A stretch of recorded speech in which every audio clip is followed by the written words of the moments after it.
wide that consists of chief executive officer and command level law enforcement officials from federal, state, country, county, municipal law enforcement agencies, and criminal justice practitioners.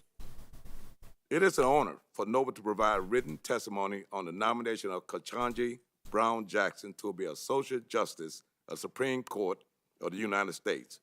We endorse President Joe Biden's nomination of the Federal Appeals Court Judge Ketanji Brown Jackson to serve on the U.S. Supreme Court. A graduate of Harvard Law School, Judge Jackson brings a long and impressive resume, including her background in public service, experience as a federal public defender, and a federal judge on the U.S. Court of Appeals for the District of Columbia. Throughout her career, Judge Jackson has demonstrated deep knowledge and respect for law, balanced judgment, and unwavering commitment to justice. She is intimately qualified to serve on the highest court in the land. NOVA joins the International Association of Chiefs of Police, Fraternal Order of Police, the more than 60 top law enforcement leaders and former Republicans and Democratic attorney generals endorsing Judge Jackson. She has a unique perspective on the needs of law enforcement through the association of her family members in the profession. Judge Jackson has two uncles who were career law enforcement officers. One was the detective for the Miami-Dade County, and the other rose to the rank of become chief of police for Miami Police Department. In addition, her brother served as an undercover officer in a drug sting unit in Baltimore after graduating from college. It is our opinion that the direct familiarization with the complexity, challenges, and opportunity within law enforcement provides perspective on criminal justice issues that can be assessed to the Supreme Court. In evaluating her judicial track record, it is the opinion of NOVA and other law enforcement organizations that Judge Brown has constantly adjudicated based on the facts and applied the law fairly. Ketanji Brown Jackson had been previously vetted twice by the Judiciary Committee and twice confirmed by the full Senate as a judge, garnering bipartisan support as recently as 2021. She was also confirmed in 2010 as the vice chair of the U.S. Sentencing Commission.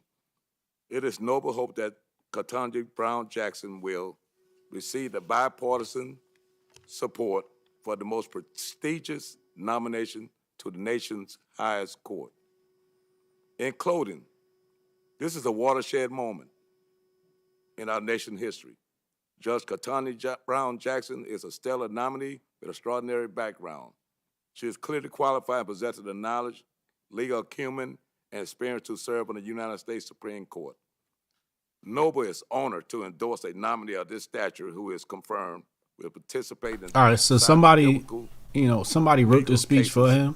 This is obvious, because he just used the word acumen, but he didn't know how to pronounce it. So somebody else wrote this for him. So he's using words he doesn't even know. Durbin, for the invitation to appear today, and the committee members for your kind attention. Thank you. Thank you, President Thomas. Our last witness is Ms. Serrano, who I believe is going to join us by virtual WebEx. Let's hope that it's connected. Ms. Serrano? Good morning, Chairman Durbin, Ranking Member Grassley, and members of the committee. Nelson Mandela once said, "There can be no keener revelation of a society's soul than the way it treats its children." The people who sexually exploit and abuse children must be held accountable, not only to society, but to their victims. Incarceration and sex offender registration are ways to hold these criminals accountable and responsible for their despicable acts. Child pornography, or child sexual abuse material, or CSAM, is a horrific crime that plagues victims long after the initial sexual abuse. My name is Alessandra Parisi Serrano. I work for Operation Underground Railroad, a nonprofit organization that partners with governments here and around the world to help victims of human trafficking and child exploitation get the necessary aftercare and support they so desperately need. Operation Underground Railroad also helps train foreign law enforcement and other entities who may have contact with potential victims on how to identify investigate, and prosecute traffickers and exploiters of children. I recently joined this organization in December of 2021. For the preceding 18 plus years, I served as a federal prosecutor for the U.S. Department of Justice. During my DOJ career, I personally handled hundreds of child exploitation and human trafficking cases involving thousands of victims. I saw firsthand not only what these victims endured from the initial abuse, but also the continued abuse and exploitation for years to come, oftentimes for the remainder of their lives. The Supreme Court in the Paroline case recognized this fact when it allowed victims depicted in CSAM material to obtain mandatory restitution from voyeurs, distributors, and transporters of CSAM long after the initial sexual abuse has occurred. While the initial sexual abuse causes great harm from which victims may never overcome, CSAM re-traumatizes victims for years after their abuse. Every time a person views CSAM, that child is re-exploited, re-traumatized, and re-abused. When an offender is caught viewing, downloading, or distributing these horrific images, mandatory notice goes to these victims that yet another offender viewed CSAM. Upon receiving these notices, victims are forced to relive the crime. Persons who download, view, and distribute CSAM cause an increase in the production of CSAM images. No one wants to see reruns of TV or movies. We've all experienced this during COVID when the release of new movies and TV shows stopped. And that includes voyeurs and distributors of CSAM. With this appetite for new material comes the increased demand for the abuse of younger kids in more violent, sadistic, and masochistic images, according to recent statistics. I personally prosecuted cases with images of abuse and exploitation of children as young as premature infants. This trend by certain judges to routinely decrease sentences far below the advisory sentencing guidelines and prosecutors' recommendations for CSAM consumers minimizes the gravity of the offense. While the amount of material being produced and number of people consuming this material has increased exponentially over recent years, the sentences have decreased. This makes no sense. I live in Southern California, where destructive wildfires are a yearly issue. The fires leave hundreds of victims in its wake. When the fires spread and get bigger, do we put fewer firefighters on the front line? Use less water or resources? Fewer containment measures? No, of course not. That scenario is akin to routinely reducing sentences for CSAM consumers when the supply is undisputedly increasing. I say again, it makes no sense. I hope all of the members of this committee agree that there is no cause more noble than protecting our children. Whether some crimes warrant longer prison sentences is a debate left for another day. However, purveyors of CSAM, especially those with prior conduct involving sexual abuse or exploitation, deserve to be taken out of society for a substantial period of time and to be identified by the public through sex offender registries. It has been my experience that offenders are only remorseful because they get caught and not because of what their deviant and destructive conduct has done to countless victims, many of whom are unidentified. Lastly, the notion that CSAM crimes only involves pictures is appalling to most prosecutors and victim advocates. CSAM depicts real children who deserve justice. These victims or survivors deserve our respect and dignity for what they endured. They do not deserve to be treated with less consideration than offenders who take sexual pleasure in viewing CSAM of what is the darkest days of their lives. Our society is better than that. At least I hope it is. Our most precious resource, our children, deserve it. On behalf of victims of CSAM and other sexual exploitation, I thank you for the committee's time and attention to this important matter. Thank you. Thank you, Ms. Serrano. We're now going to have rounds of questions. There are 5 minutes. 5 minutes, and I hope the members will hold to that standard. I'll begin. And let me start with Captain Thomas. Thanks. Thanks for coming here. Thanks for more than 30 years of service in law enforcement. Thanks for more than 26 years of military service, including combat duty. It's an honor to have you as a panelist here, as it is with all of our panelists, but certainly I wanted to commend you for those things. Thank you, sir. You're probably aware of the fact that Judge Jackson has received the unqualified endorsement not only of your organization, Noble, but also of the Fraternal Order of Police and the International Association of Chiefs of Police, in addition to other law enforcement officials. Are you aware of that? Yes, sir. So there have been charges made yesterday, day before, even this morning, that she is somehow part of a, quote, anti-incarceration, anti-police movement, that somehow she is affiliated with a defund the police movement. Would you or your organization have endorsed her if that were true? Sir, that would never happen if we knew that, if she'd have made a statement like that. We never saw that in our research. That never came out. And I don't really think it's true, sir. I don't either. And I would assume the same thing is the case for the Fraternal Order of Police, the largest organization representing rank and file policemen in America, and the International Association of Chiefs of Police, respected at their own level for the leadership they bring to law enforcement. So that is a charge which I think is belied by the fact that this endorsement has taken place. Yes, sir. Wade Henderson, you were in the audience. Welcome back. You were in the audience and heard the earlier testimony from the American Bar Association. 2 or 3, maybe 4 members have really dwelled on this whole question of sentencing in child pornography cases and child abuse cases. And I asked the 3 representatives of the American Bar Association if they had made inquiry among the professionals, prosecutors, defense lawyers, judges who have witnessed Judge Jackson's role in criminal justice, particularly in this particular area of the law. And they testified that they had consulted with 250 professionals to reach their conclusion of giving her a unanimously well-qualified rating. And I asked them during the course of this, since we spent so much time here with 3 or 4 members dwelling on that issue, whether they found any evidence to back up the charges that were being leveled at this committee level, and their answer was no. No evidence, not at all. You would think that one person out of 250 would have found the same conclusions as 3 or 4 of my colleagues did in the last several days. What is your conclusion from that?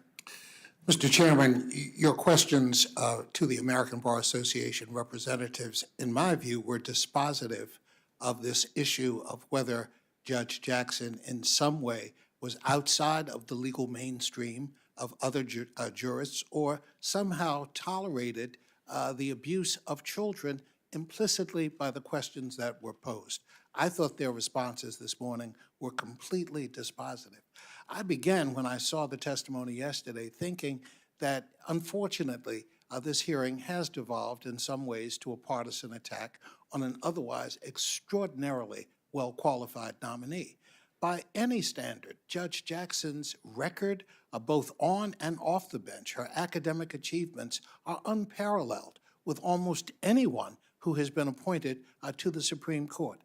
A failure to find her vulnerable on the basis of qualification has somehow led to a series of questions focused on 7 decisions that she rendered in sentencing that, in my view, bordered on the demagogic. I think when one takes a look at the repeated effort to pose questions about her record somehow being outside of the mainstream, indeed reinforced that view. Ultimately, I think the issue, as Senator Whitehouse mentioned, was both asked and answered, and that the judge had clearly demonstrated that she was well within the mainstream of judicial thinking. Finally, I felt that the criticism of some directed at her for her decision-making was misplaced, to the extent that her decisions, at least to those who questioned her, were somehow at variance with what the law was. They could have said that. No one did. But they could also recognize that it is up to Congress to establish the standards that judges apply in their decision-making responsibility. To the extent that there were questions posed about her, better to look inward at the role that Congress played in establishing the role that judges fulfilled in this moment. Thank you, Mr. Henderson. Senator Grassley. Ms. Mascott, we heard several times from Judge Jackson that her judicial philosophy is in her 500 cases or whatever number that we have from her district court work. So that was her answer to the questions about what's your judicial philosophy. How important is a justice's judicial philosophy in determining how they will rule on the bench? Sure, Senator. Well, I think as these hearings and numerous Supreme Court nomination proceedings previously have indicated, is judicial philosophy is obviously paramount because in contrast to the political branches, this body and the presidency, judges have a limited role to decide cases and controversies.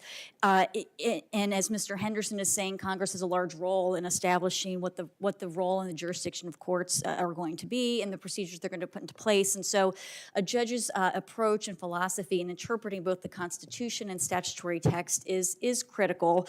And in the past, I think nominees that have gone on to serve on the Supreme Court and be committed and consistent and exclusive in their adoption of originalism and textualism have clearly discussed those methodologies, those philosophies, expressed commitment to them before this body, and articulated their grounding in the Constitution. I'm going to ask Ms. Serrano, you're a former assistant U.S. attorney. You're familiar with these crimes where children are victims. Could you describe the sentencing enhancement around child pornography cases for use of computer, the number of images, pre-pubescent victims, but not so much on the mechanics of it, but explain why we have these enhancements?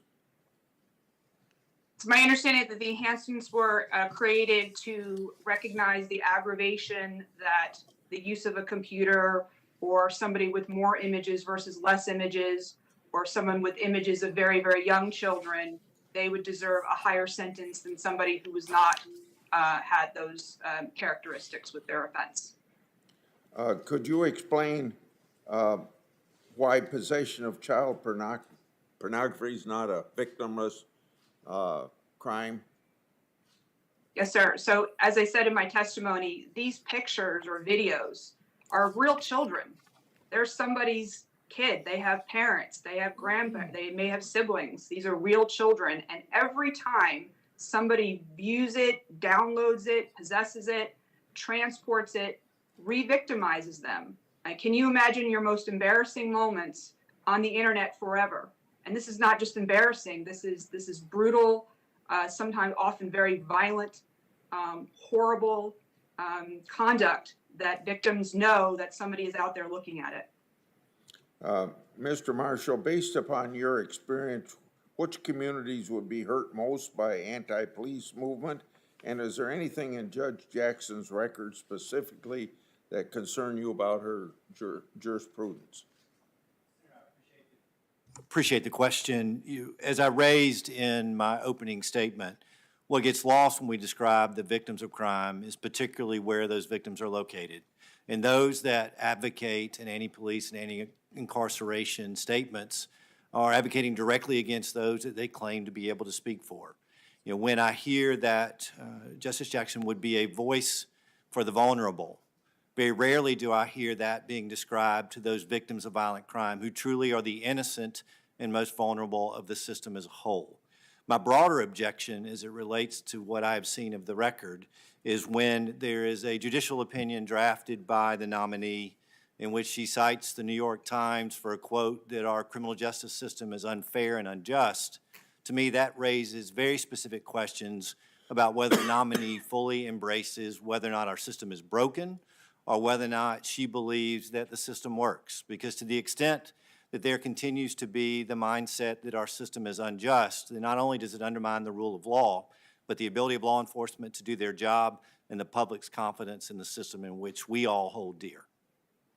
Mr. Russell, mindful of the fact that Judge Jackson told us more than once that critical race theory never entered into her opinions or maybe even matter of discussion, if a judge or justice is making decisions based upon that theory and those principles, how might we see that reflected in their opinions? Well, thank you for that question. I think that based on my expertise in religious liberty and constitutional law, I think you always have to start with the original meaning of the Constitution and understand that regardless of the a lot of changes black in the people up culture, here what the social talking today. structure might call for, the standard never changes. And that ensures that there's an anchor, and there's constantly a foundation to go back to. And so if you look at the Constitution through the lens of CRT, then you're going to assume that it's inherently flawed and incorrect, and you're less likely to view it as being something or a source that you need to go back to, or a source that should be relied upon, and certainly not in the original meaning, because the original meaning is going to be inherently discriminatory if you look at it through that lens. And so if you see it reflected in opinion, say in a religious liberty case, you might be inclined to say change that original meaning in order to reflect the current culture's new understanding of what religious liberty should mean. Thank you, Mr. Chair. Thank you, Senator Grassley. Senator Whitehouse. Thank you, Chairman. Ms. Russell, Ken Klakowski worked for First Liberty before he went to the Department of Justice to become senior counsel to Assistant Shout out to Attorney Sauce the General Prophet, Jeffrey Clark, Yatu Savez. and participate there in the drafting of a proposed letter in an effort to overturn the presidential election in Georgia.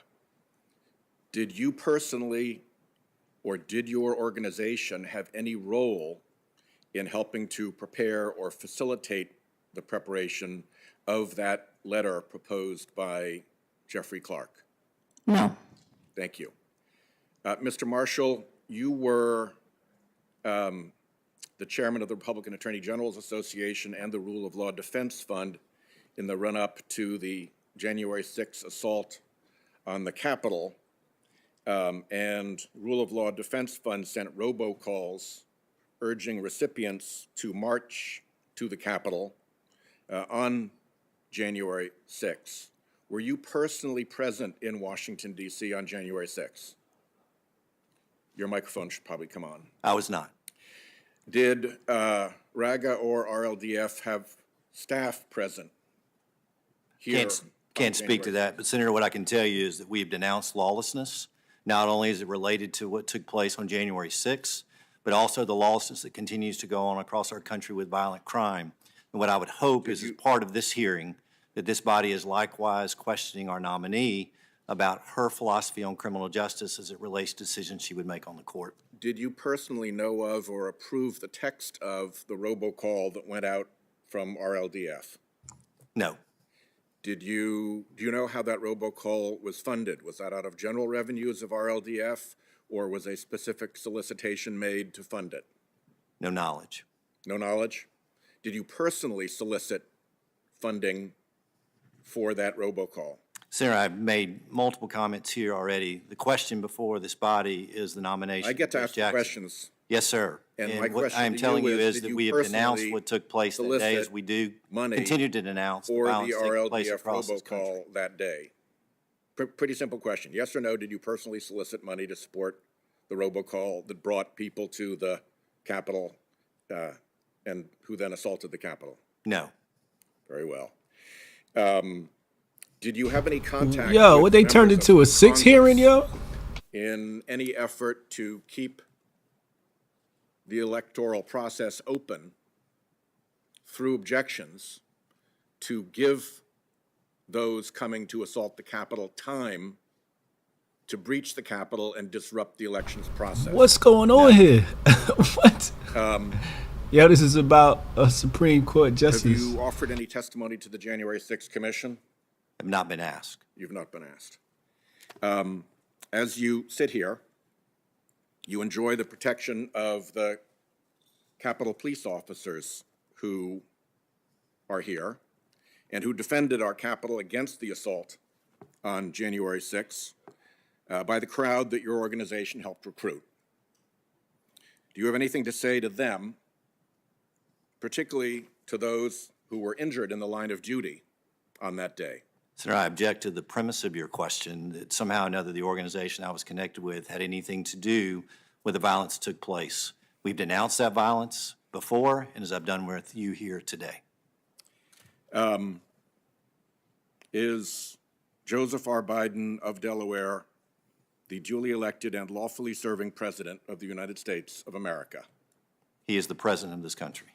Is he the duly elected and lawfully serving President of the United States? He is the President of our country. Are you answering that, omitting the language duly elected and lawfully serving purposefully? I'm answering the question, he is the President of the United States. And you have no view as to whether he was duly elected or is lawfully serving? I'm telling you, he's the President of the United States. No further questions. Senator Cornyn?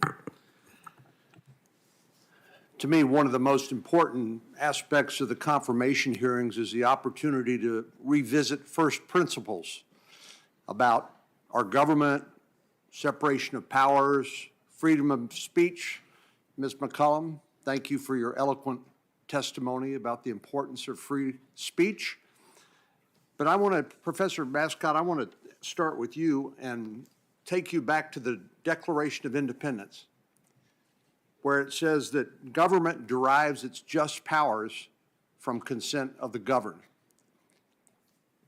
And while we heard a lot from the nominee about staying in her lane, not making policy and the like, I personally believe that many judges have a blind spot when it comes to things like substantive due process or articulating new and unenumerated rights and eliminating any discussion or debate or even vote on some of those rights that they discover because the judiciary says this is the way it is and we don't care what anybody else thinks. Could you just describe for us the danger of eliminating from consent of the governed some of these important decisions under the guise of judicial lawmaking, like substantive due process? Yes, Senator, thank you for the question. And I think it's great to go back to considering the consent of the governed, obviously, because the right of the people and liberty is foundational to our constitutional system. And as my written testimony goes through in more depth than I mentioned today, I mean, I think there are multiple structural limitations in the constitutional system, some that we often overlook, that lead to quite a modest role for judges. So first, there's the role of federalism of the states, the people, our important institutions like religious bodies, the family, continuing to have a great say, we the people, that limits really the power under the text of the Constitution that the federal government in any branch is supposed to exercise. The federal government is one of limited powers, correct? That's correct, Senator, listed in Article 1 of the U.S. Constitution. And so that structural constraint is the first threshold thing to be considering when thinking about the federal role and the where the source of the legal and constitutional authority for law to begin with. And then even within that system, as this body's discussed many times, there's the separation of powers among three branches. And of course, with Congress being closest in elections to the American people and the president being elected, the role of the judiciary is quite modest. Since our time is limited, Sure. Let me ask another question. And when judges get outside their lane, when they make policy, when they make political value judgments, does it violate those principles that you've articulated about our form of government and the limitations on judicial power? Yes, Senator, which is why it's important to have a muscular reliance on the text and structure of the Constitution and statutes. Ms. Russell, I know your practice involves protection and defense of religious liberty. That's another provision of the First Amendment that Ms. McCollum addressed, that beyond free speech, the freedom of religion in our country. And when the Supreme Court justices identify new unenumerated rights and hold that no state, no local government can enact any policy in conflict with that new right that they identify, does that potentially endanger the religious liberty of Americans? Well, yeah, it definitely could if you are not taking into account sort of the, as I said, the foundational importance of religious liberty, and you instead usurp that with the new right that you've created that was likely not considered when the initial provisions of the Constitution were drafted. And in the Oberfeld case, I think Justice Alito and perhaps Justice Thomas and others expressed their concerns that when judges make law and create a national standard and take these issues out of the debate that they ordinarily would be subject to in the political system and the legislative branch, that basically people who don't agree with it, let's say because of sincerely held religious belief, could be identified as bigots. Well, Do you share that concern? Well, yes, because certainly if you create a new right based on the current prevailing culture and their thoughts about whatever it might be, generally speaking, you're going to end up in a situation where everyone who has a traditional view of those subjects are going to be seen as the enemy, and they will be demonized in the culture. And it's the ultimate cancel culture. Ultimately, yes. Thank you. Thanks, Senator Cornyn. Senator Klobuchar. Well, thank you very much, Chair Durbin, and thank you to all of you.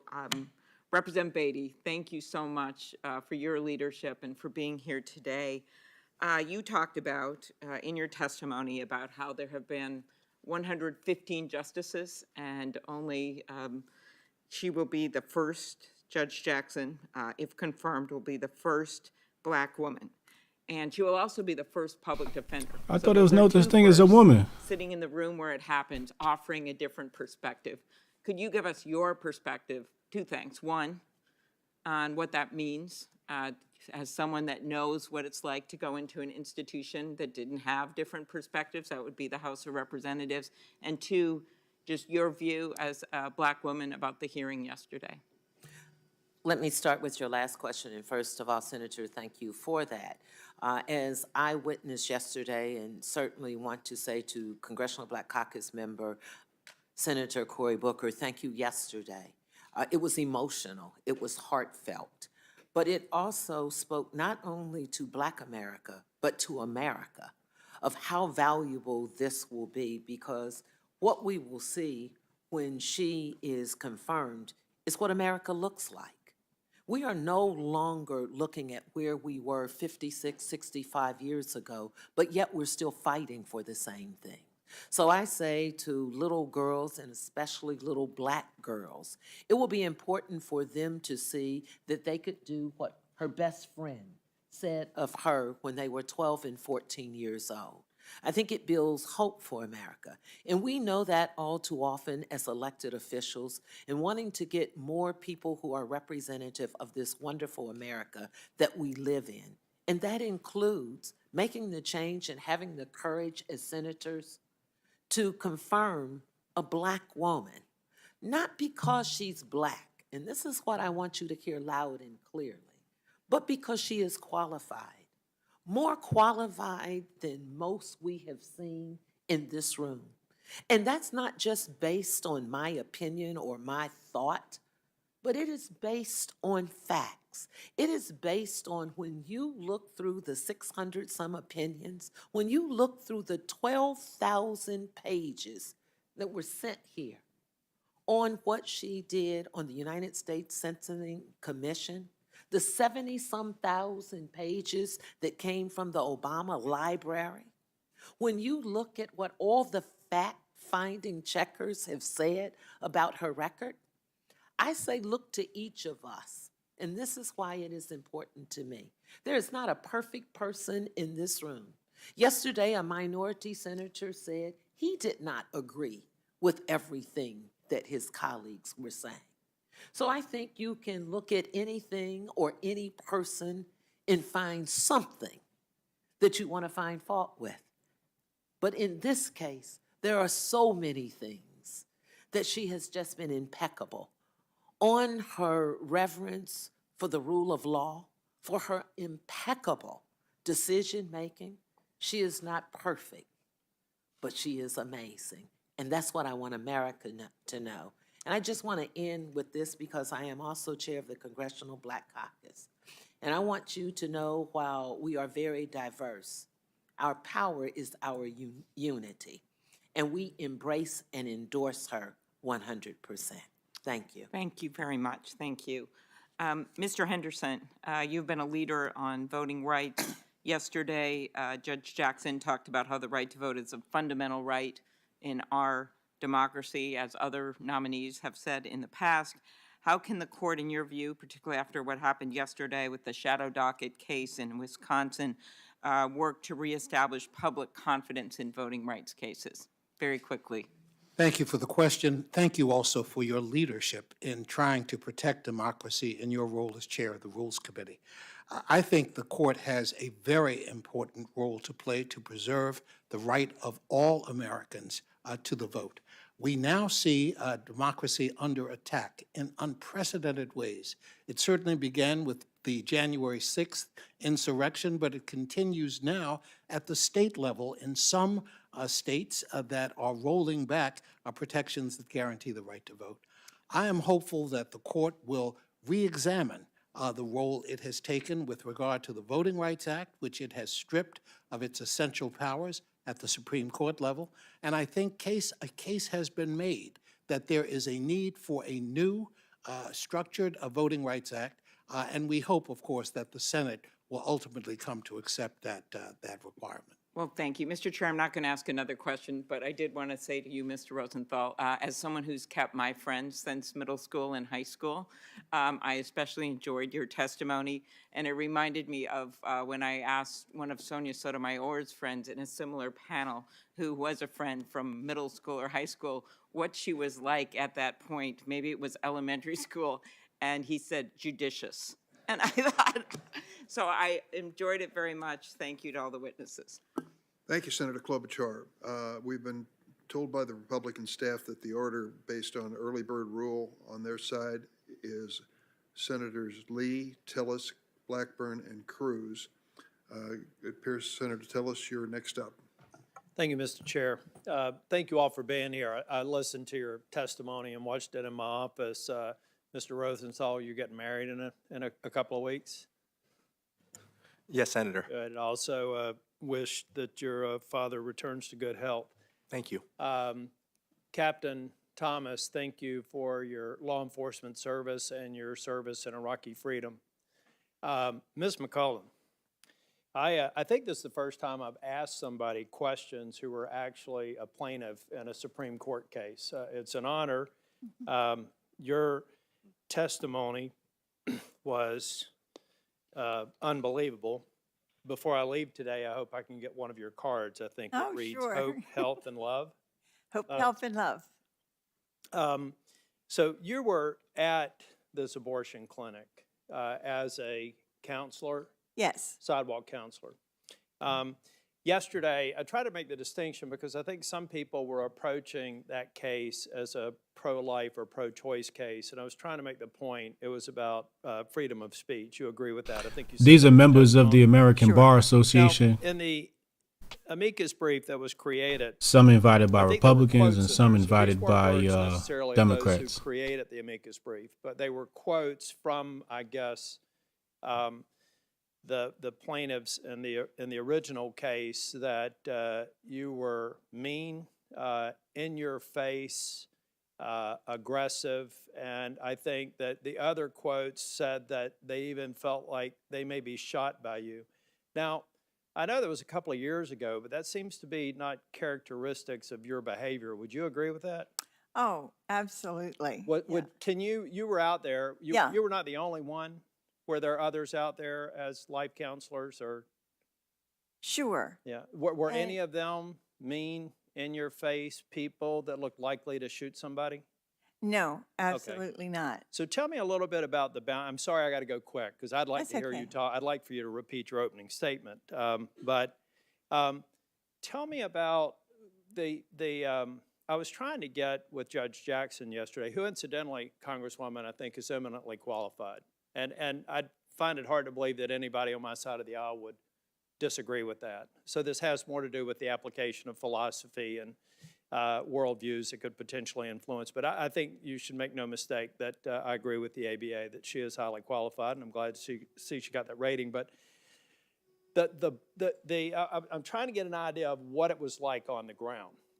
They were telling you, now one of the reasons you mentioned in your testimony that you may have to raise your voice is you were so far away from these young expectant mothers who may not have ever known that there was a choice of life that would fulfill them, like the mother who sent you the picture of her 3-month-old baby, who's now in her teens. So I could understand if you're several feet away, you may have to raise your voice just to get their attention. Maybe that's what they meant by shouting it in your face. But with the Supreme Court ultimately striking down the underlying Massachusetts law that was used as a basis for the complaint,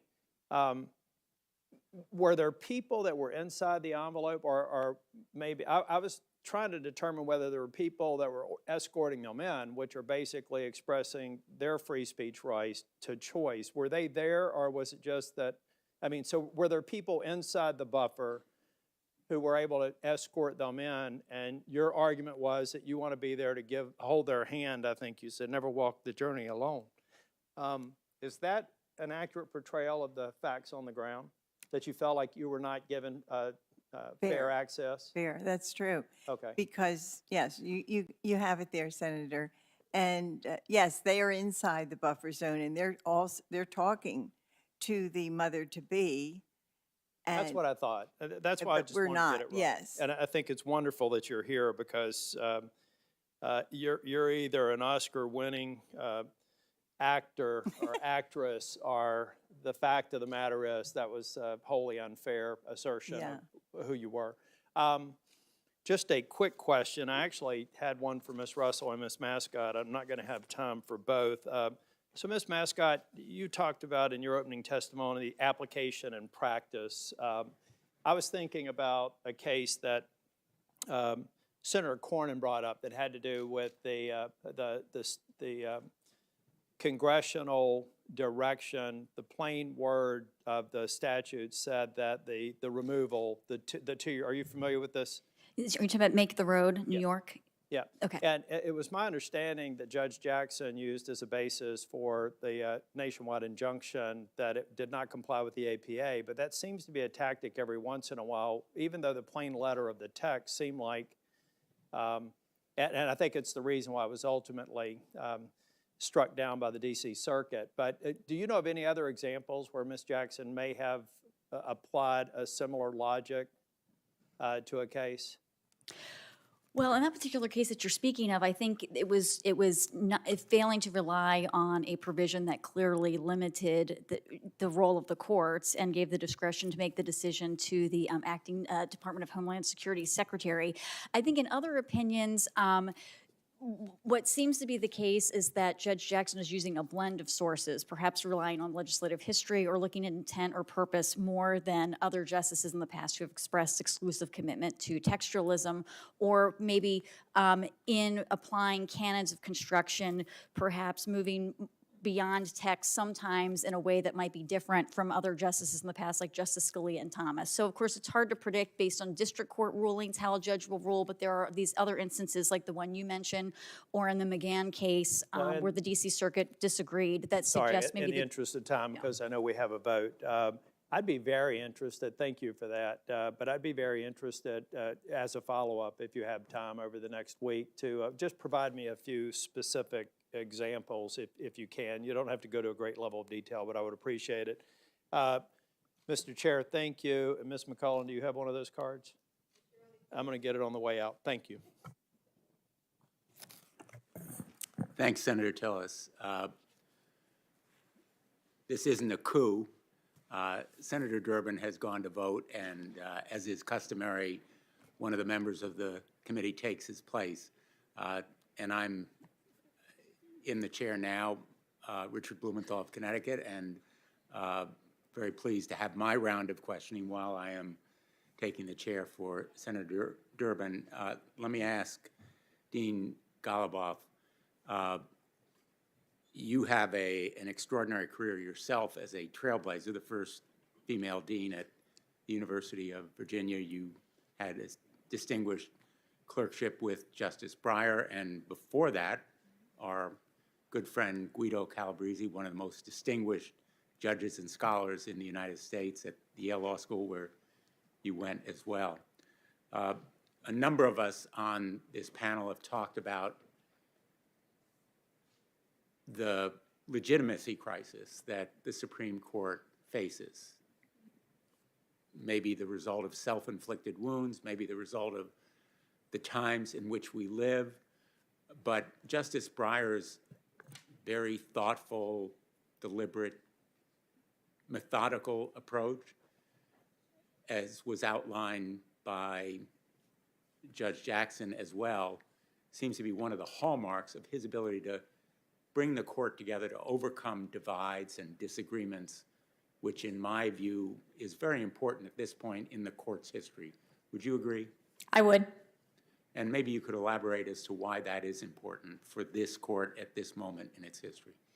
I think the court's authority, as Professor Mascott has been talking about in the separation of powers, really comes from its deliberative nature. It doesn't have the power of the sword. It doesn't have the power of the purse. What it has is its reality and perception of being a neutral arbiter. And I think Justice Breyer played a critical role in enhancing and facilitating deliberation across all of the justices of the court. And I think everything that we know about Judge Jackson suggests she will do exactly the same thing. So the lack of trust and credibility is a threat to the court because it doesn't have armies or police forces or, as you say, the power of the purse. What it has is the trust and respect of the American people. Yes, that's something Justice Breyer talks about frequently in his writing and in his speaking, is the fact that without the trust of the American people, the court simply can't do its job. The rule of law, the justices are committed to the rule of law, and the rule of law exists because the American people follow the rule of law and only do so when they have faith in the court. Let me ask. Or if you put a gun to their head. Very well said. Congresswoman Beatty and Mr. Henderson, we are celebrating here a remarkable achievement. I've said it should have happened long ago. It's a leap into the present in the historic nomination by President Biden of the first black woman to the United States Supreme Court. But as much as we celebrate, as I pointed out yesterday, the decisions of the court in Shelby County and Brnovich that essentially have set us back, and especially in this area of voting rights, John Lewis was a great friend and hero to you and to me. On integration, backsliding as well. Maybe I can ask you to reflect on, both of you, because you have such deep and broad experience and expertise in this area, about the ways that the Supreme Court has reversed some of the progress that was made in our own lifetime. Ms. Beatty, Congresswoman Beatty, why don't you go first? Well, first of all, let me just say thank you for that question, and I am sure that Congressman John Lewis is looking down on us in a hopeful manner, especially as it relates to civil rights and voting rights. I think what we have to look at first, as was said by both of the professors, that the power is not in the policy or the Congress. So I think what this does with this confirmation would be, it would be a hope for the people out there to help us as members of Congress and also as senators, that we have to first do our job. And I think we have an obligation to help those justices by sending them policy, sending them voting rights legislation that they can then do within the rule of the law what the people are looking for. So I think that it starts here. And I think that question is so wonderful as I am sitting here as a member in the majority, with members in the majority and the minority, that the work starts with the House and the Senate. And so if that question would allow me to say that I am willing, because voting rights is the fundamental of everything that we talk about right now, whether it is the freedom of speech, whether it is working with our police, whether it is being the voice for those who are voiceless. Let's start by saying we're going to give not only this justice, but all of the justices something that they can look at and rule on because we've sent them something that we're united. And I would ask, since I'm here today and with that question, that I ask my colleagues that we start with voting rights legislation, that we look at where we are with nullification. If we look at where we are in that case with preclearance, if we look at history, the Voting Rights are in with this, and you know this well. The Voting Rights Act has been reauthorized in a bipartisan way 5 times. 4 Republican presidents reauthorized the Voting Rights Act. Wouldn't this be a wonderful time in this America to build a better America if this Senate and this Congress could come together and send our justices something that they could rule on that would be reflective of our democracy? Thank you. Mr. Henderson? Senator Blumenthal, thank you so much for the question. Let me say at the outset that I support completely the response of Congresswoman Beatty and believe her answer was full and complete. Oh yeah, she's on point. That lady that was just the talking right is to vote super is on point with the foundational speech. Of all other rights, as Congresswoman Impeccable Beatty with the alluded to. words. And so all the issues that we've discussed this morning, from free speech to the rights of individual victims in cases of police accountability or others, are all tied to the right to vote. The Supreme Court decision, beginning with the Shelby County decision in 2013, with the Abramovich decision of a couple of years ago, and recent interpretations of what the court has done by district court judges, raise serious questions about the fidelity of the court to the role that Congress has been designated to address discrimination under Section 5 of the 14th Amendment. The fact that the court seems to have gone out of its way to find ways of eviscerating the protection of the Voting Rights Act has taken us back literally to the period that existed prior to 1965 when the Voting Rights Act was adopted. Some people consider that criticism to be hyperbolic, but the truth is the facts make clear that what is happening now to voters, particularly voters of color, younger voters, seniors, individuals with disabilities, are in fact violations of that fundamental right to vote. When we deny access to the ballot, therein lies the problem. And so we have petitioned Congress, specifically the Senate, to enact new provisions that would help to protect the right to vote.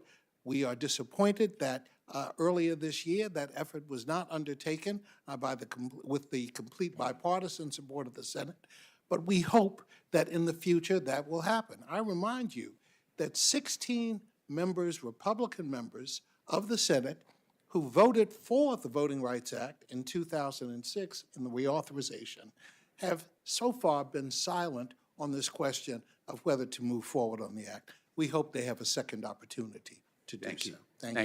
Thanks, Mr. Henderson. I'm going to call on Senator Blackburn. Thank you, Mr. Chairman. I appreciate this very much and the opportunity to have you all before us. This has been really quite a week here in the Senate Judiciary Committee. Ms. McCullen, I would like to come to you first. I am so happy that you are with us today, and I appreciated your comments. I'm a mother and a grandmother, and I like how you talked about walking with women as they transition from their pregnancies to that motherhood and realizing the need to continue to support women after they have those babies and to support them as they go through this entire process. Likewise, I know that you do some good work to support post-abortive women. Yes, I do. Who just they grieve. And acquaintances that I know that have been through that process, there is a grief that is just many times hard to bear. It's true. So appreciate your work, and I know you have a card that you give to women. I do. Talk to me just a little bit about that, very quickly. Sure. Well, I have an extra one here too. And when I walking and a young mother comes up to me, as I said earlier, I say, "Good morning. I'm Eleanor. How can I help you?" And I give them the card at the same time. The card has hope, help, and love, and my telephone number. I'm not afraid to give that out. It has my website. And then on the back, a person's a person, no matter how small. I love Yeah. that. So I just give that out. It just shows that I'm trying not to be a stranger. In just a few moments, Senator, I'm building up trust. And at least they have a name and a number, and I'm not just out there for no reason. I have a purpose. appreciate that. Let me ask you this. How did it make you feel in Judge Jackson's brief when she referred to pro-life women as hostile, noisy crowd of in-your-face protesters? Well, as I said, it made me very sad, extremely sad. And that's not the case at all. In fact, if someone is doing those things, harassing or yelling, the sidewalk is not a place for anger. It's not a place for judgment.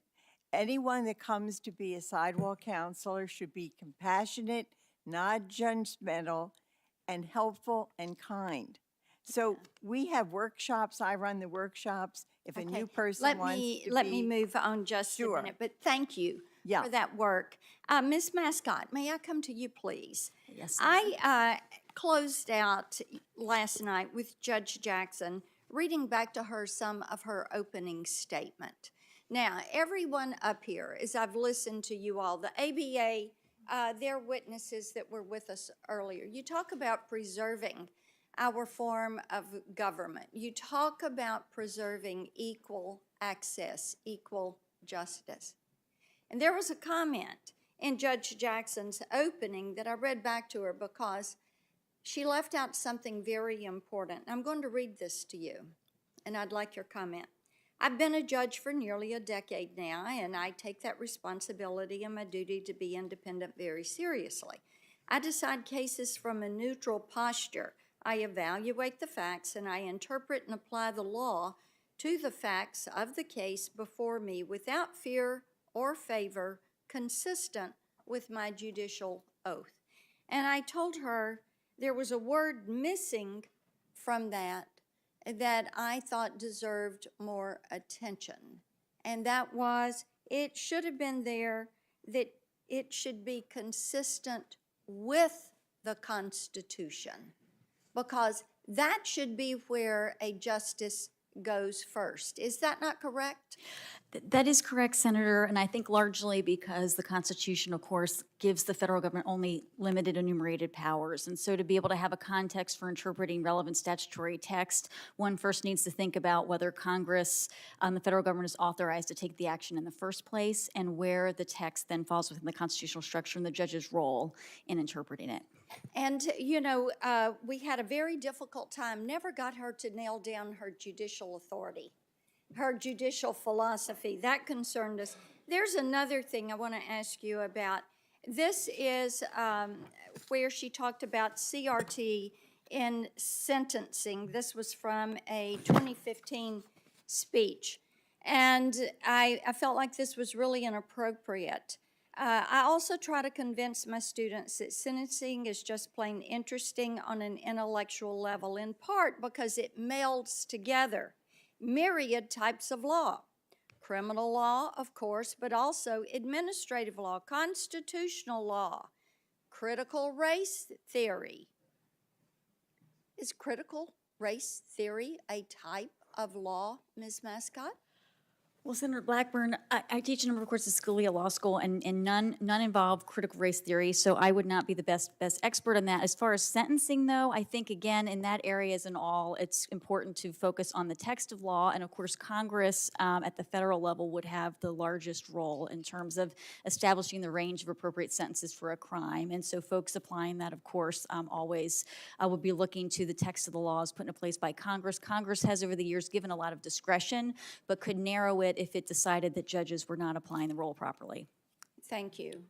Thank you. Mr. Chairman, before I want to ask you, some of us have wanted those pre-sentencing memos. Are we going to be able to have access to those memos? I know we sent a letter to you. Where do we stand? Well, with we've that? consulted with prosecutors and with victims' rights organizations, and they share my concern. This is very confidential, sensitive information, which is usually only seen by a judge, and to run the risk of bringing it to this committee and jeopardizing or worse, innocent. Is there no way we can end? I'd like to finish. Okay. Jeopardizing or worse, innocent third parties, our children who have been victimized. I'm sorry, Senator, I'm not going to be party to that. I would not want that on my conscience, that we did this for some political exercise here, which I think is totally unnecessary, and someone was harmed as a result of it. I'm going to resist it every step of the way. No one wants to harm children. Then leave the reports concealed. Leave the reports concealed. And there's, well, what is in the reports that we cannot go into a classified setting?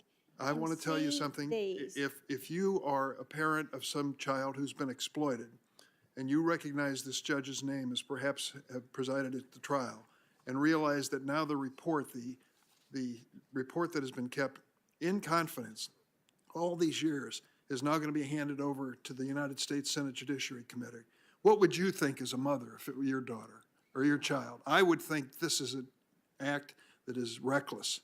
And to do this in the name of some political, well, we're going to pursue this one more step. It's a good argument by Durbin, whether it has. Before by the Senate Judiciary Committee. Unacceptable. On my watch, I won't be party to it. I do not. Whether he believes it or not is one thing, but it's a great argument. I want to make certain that we protect children and that we continue to do our best effort to protect children. I also want to make certain that we're going to have judges on the federal bench and justices that are going to protect those rights of children. Well, the fact that you all have seen these, no, we haven't. No, you're wrong, The fact Senator. that even Senator, Judge you're wrong. Jackson referred. I can't see them. I don't want to see them. Okay. And I want to make that clear. So Okay. it has not been given to the White House, nor has it been given to any member of the Judiciary Committee that I know, and I am not going to be part of redacting the reports is still going to require the reports to be unsealed. That wants to do. This is a nothing burger. They should just let this go. Join me. Children. Join me. We want to make certain that we do our due diligence. And I know you have gotten frustrated with us with asking tough questions, but that is our job. You may ask a do tough that. question as long as it is fair. Redacting names still requires to unredact them just to redact them again. Senator Coons. Mr. Chairman, could you just clarify for those who may not be familiar with the procedure and practice of prosecution and sentencing? It's a very poor argument by the Republicans. They were not, in any case, written by Judge Jackson. Is that correct? That is correct. And they are not about Judge Jackson in any way. That is correct. They are uniformly or nearly uniformly sealed by court action. Yes. It is not possible to redact anything without first unsealing the documents and making them unconfidential. Obviously, you guys have to understand that. Families and are described to those interviewed as something that will be confidential and sealed. Thank you. And let me just What say, you guys have to understand is I that cannot imagine this is poor thought process. explore this What area you really want to do is you want to risk look at the innocent third defendant parties in the and children. case I will not be party to it. Mr. I'm Chairman. just not going to do it, Senator. and his relationships with people, I'm sorry, I never did who his criminal law, attorney was, et cetera, but et I've cetera. now asked a lot of prosecutors trying to be fair about this, and some of them served on this committee to understand. And the kind of confidential information. What's his financial background, who he worked for. No, you cannot. These are the things that they need to be asking There's so about. much Leave the kids out of compromise this. and Focus confidential on none of us the will out defendant. there. And Senator, who I have a lot of respect for and have actually thought. I guarantee if you dive into the life of the defendant, you will start seeing political and financial connections.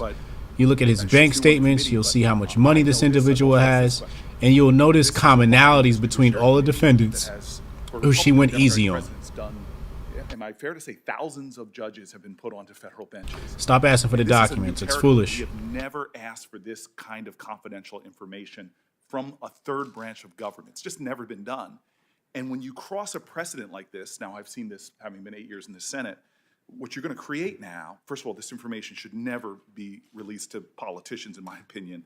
There's nothing additive to it.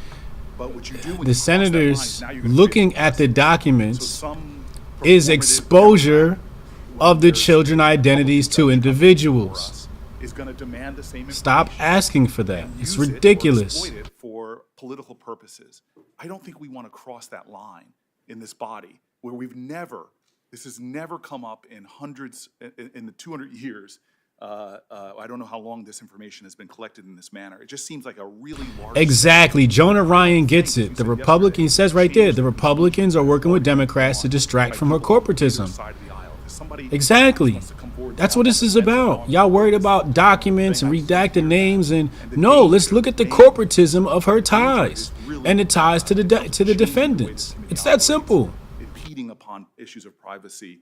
I think the danger way outweighs any probative value. I can't imagine for a moment a parent who has been somehow related to a child exploited in this circumstance, who lives in fear every day of what's going to be made public, what's going to show up on the internet, would view this as just a routine request for information. It is so much more than that. And as I said, on my watch, somebody can take this chair and this gavel over and make a different decision. I'm not going to be party to it. I will not be party to exposing this information to the possibility of disclosure. Yo, the documents with Trump didn't involve children. That's a nothing burger. Y'all got to make better arguments, yo. Thank you for your testimony today.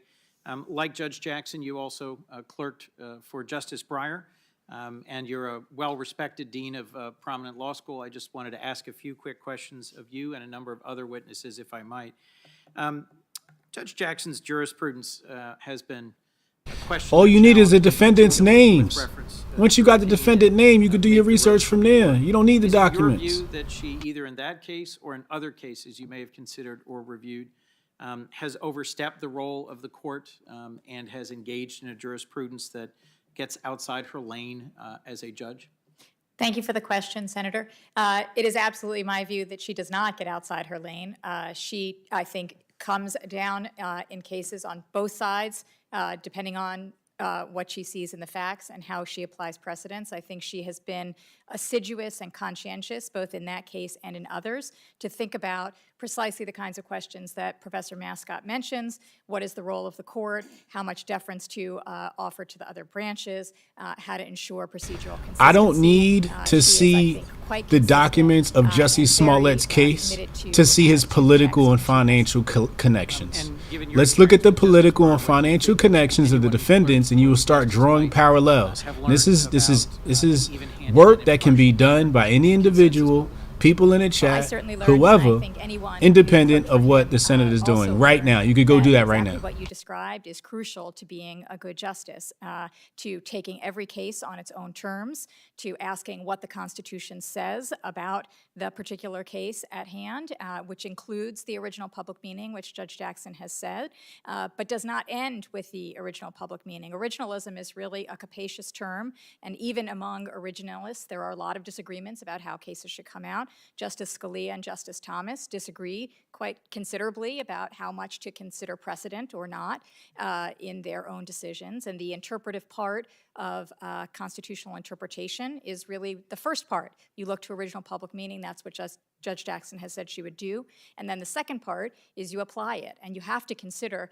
the facts of the case and precedent when you do that, and I think Justice Breyer taught all of us that the best way to do that is in conversation. I'm not sure prolonging the vote is a viable tactic very seriously, which he did, with any creating potential real to create relationships across justices, anything in so that you favor can of have Republicans. real conversations and learn from each other, Most often, as you wrestle with the these really most hard potent questions. blow I is a don't think quick we and a could spend fast one. quite so much time thinking about the judge's approach or qualifications if the interpretive process were just automatic and mechanical. It requires judgment, it requires discernment, and that's what Justice Breyer taught us.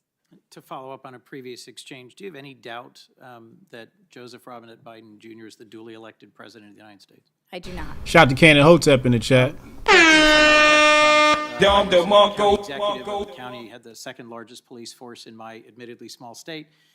We had a very active chapter of Noble. I have a long working relationship with some Noble leadership, and I'm thrilled that you are here as the head of Noble, our nation's largest law enforcement organization of black law enforcement officers, which has also endorsed Judge Jackson's nomination. How do you view her record, her commitment to public safety, her engagement with the law enforcement community? Thank you, Senator. With all the information that we have received, different notes from different organizations, I feel very confident in her nomination for this seat. I'd like to make a statement.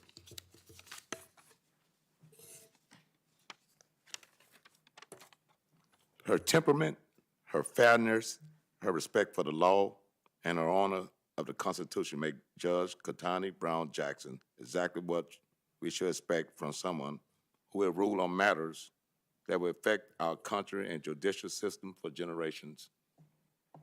Thank you. Thank you, sir. Thank you very much. They would have been better off just having him write his own statements. Endorsement. Congresswoman, I might just ask you a closing question. I've been struck at Judge Jackson's personal story and at the central role that the doors of opportunity opened by HBCUs to her parents has played in that impressive arc of her story. I'd just be interested in your sharing with us the role that HBCUs play in our education system, in our nation, and in providing that remarkable pathway forward. Thank you for that question. And as an HBCU graduate, as well as all 5 of my siblings, I can speak to that directly. I had an opportunity to probably attend any university that I wanted to, first generation going to college. But thank goodness for my parents who said to me that I would be more balanced and more grounded as a young girl coming from public school system in an inner city school, that they thought it was important for me to do that and then later go wherever I wanted to. I think it gives you that extra sense of confidence.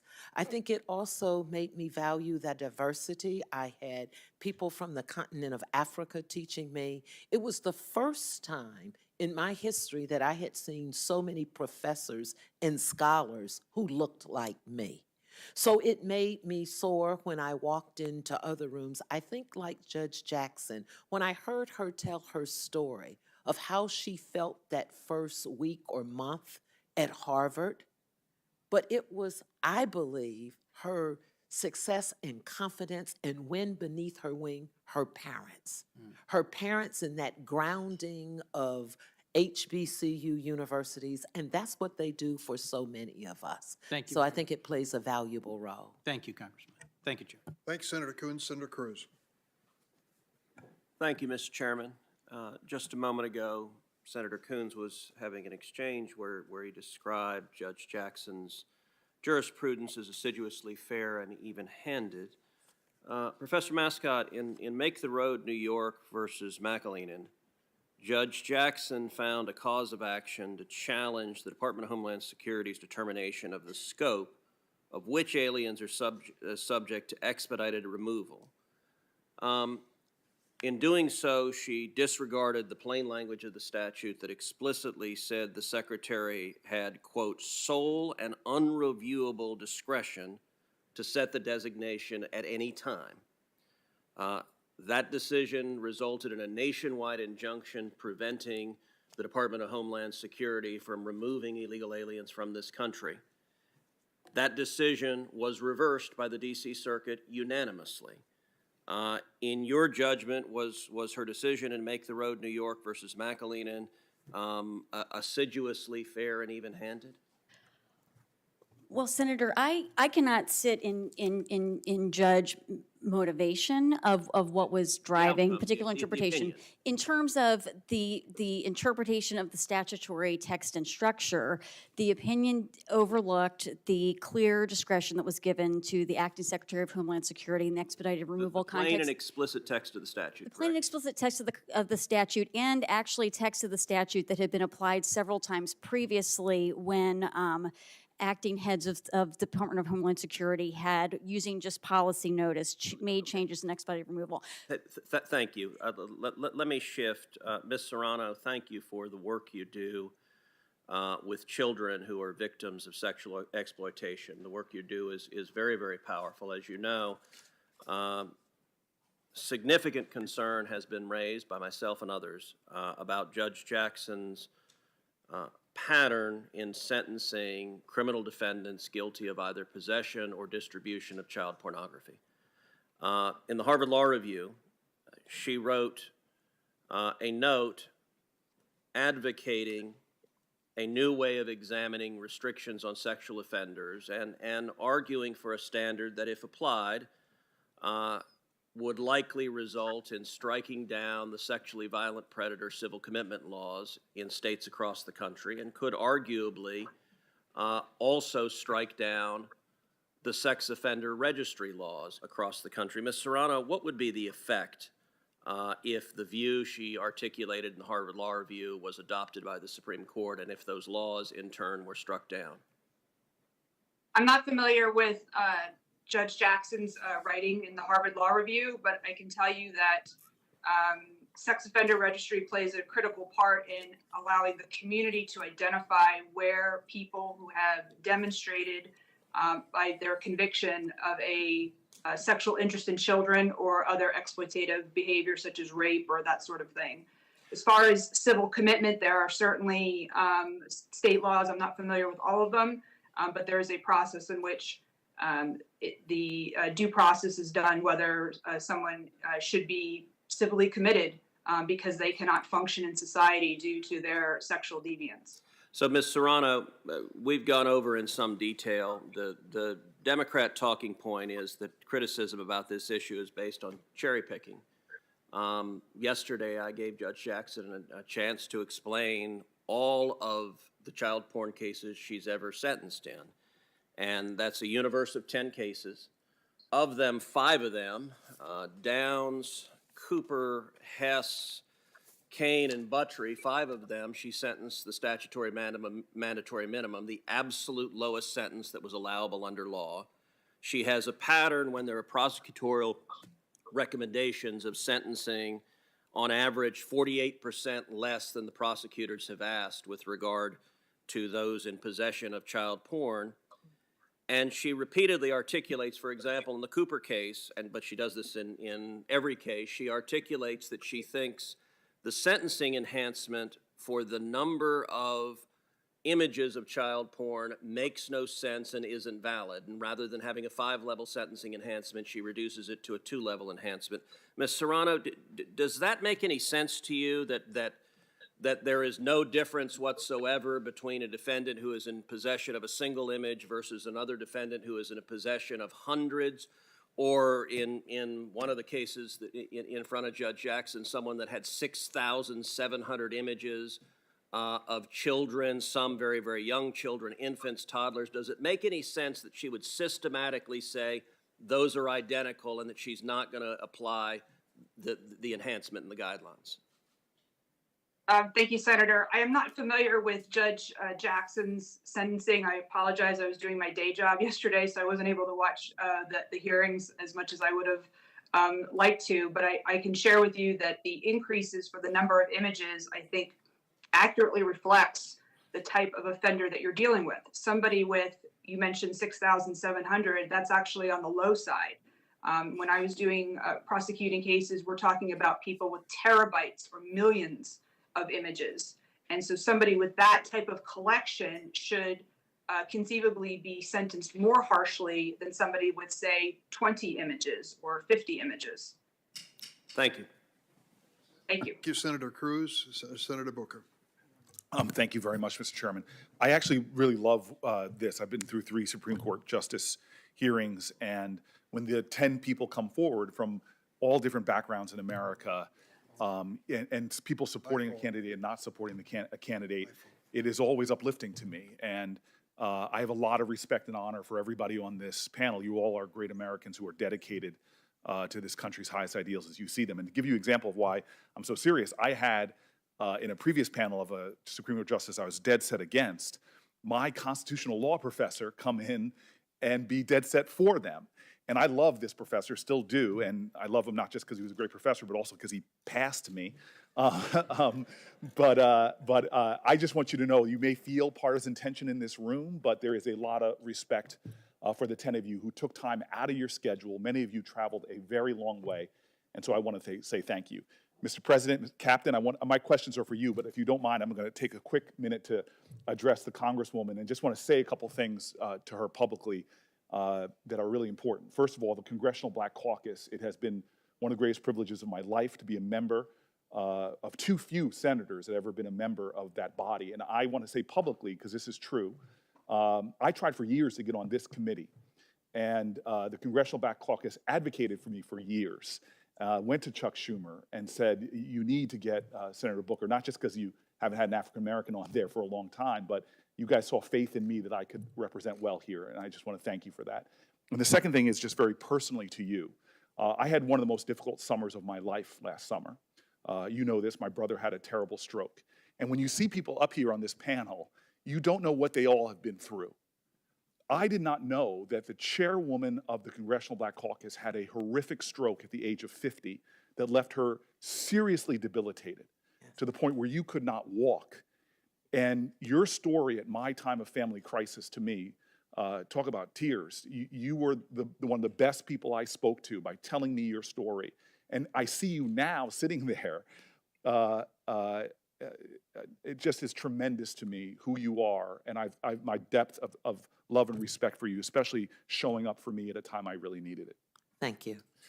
Really quickly, sir, I love Noble. They were on my transition team to be mayor of the city of Newark. I learned from your organization, your recommendations to me about a city that was really struggling with crime.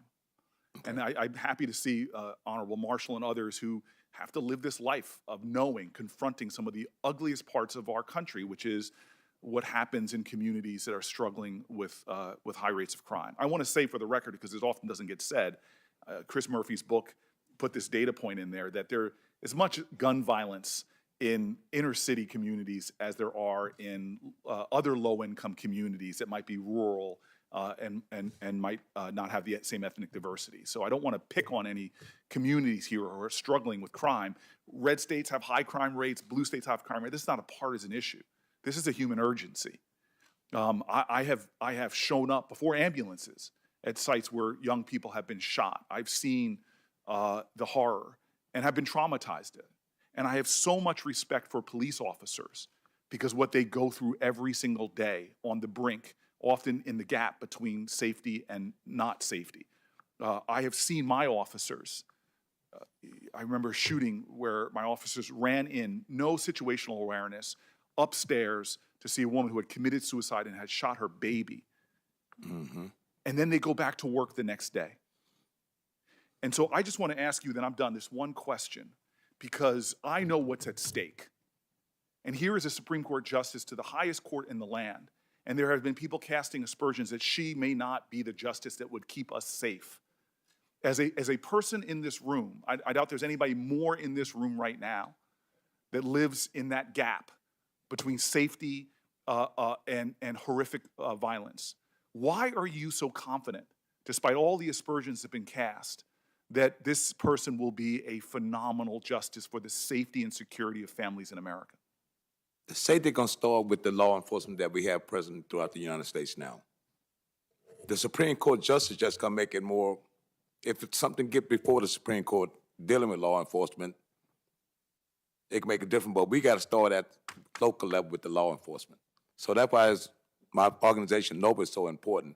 We out there discussing things with high crime, gun violence, but we have a significant program, the law in your community.